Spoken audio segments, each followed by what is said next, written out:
शेतकऱ्यांच्या कष्टावर घाला रोटावेटर चोरीचा मास्टरमाइंड अमोल थेरे. पहापळ येथून चोरी करून वरोरा तालुक्यातील शेगाव येथे विक्री. मारेगाव तालुक्यातील पहापळ गावात शेतकऱ्यांच्या कृषी साहित्य चोरी प्रकरणी स्थानिक गुन्हे शाखा यवतमाळच्या पथकाने रोटावेटर चोरीचा पर्दाफाश करत मोठी कारवाई केली आहे. या कारवाईत 9,40,000 रुपयाचा मुद्देमाल जप्त करण्यात आला आहे. पहापळ येथील शेतकरी लक्ष्मण नांदे यांच्या शेतातून कृषी कामासाठी वापरण्यात येणारा रोटावेटर चोरीस गेल्याची तक्रार मारेगाव पोलीस ठाण्यात दाखल करण्यात आली होती. प्राथमिक तपासानंतर स्थानिक गुन्हे शाखेने तपासाची सूत्रे हाती घेतली. तपासादरम्यान अमोल थेरे हा या गुन्ह्यातील मुख्य सूत्रधार असल्याचे निष्पन्न झाले.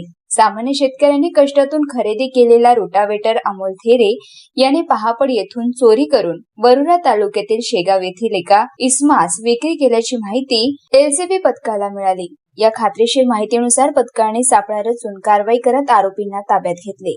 आरोपींकडून चोरीस गेलेला रोटावेटर व इतर साहित्य असा एकूण 9,40,000 रुपयांचा मुद्देमाल जप्त करण्यात आला आहे. सदर कारवाई जिल्हा पोलीस अधीक्षकांच्या मार्गदर्शनाखाली स्थानिक गुन्हे शाखेच्या पथकाने केली आहे. प्रकरणाचा पुढील तपास सुरू आहे. मारेगाव वार्ता सचिन मिश्रा, मारेगाव, यवतमाळ. माझं नाव लक्ष्मण तात्याजी नांदे, राहणार पहापळ.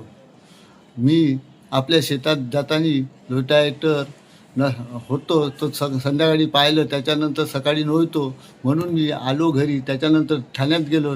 ठाण्यातून मी विचारलं की आपलं रिपोर्ट द्यायचा आहे. तर ठाणेदार साहेब म्हणे का रिपोर्ट कशाचा, रोटावेटर माझं चोरी गेलं. तर पहिलं म्हणे सोबती पाहून घ्या, सोबत्याने नेलं असं. पण मी विचारलं. त्याच्यानंतर 2 दिवसाने गेलो तरी यायनं आपलं रोटावेटरचं काही रिपोर्ट घेतला नाही. मग निघून आलो. त्याच्यानंतर मी आपली स्थानिक शाखा यवतमाळ इथं ठाणेदारांनी चौकशी केली. त्याच्यानंतर मी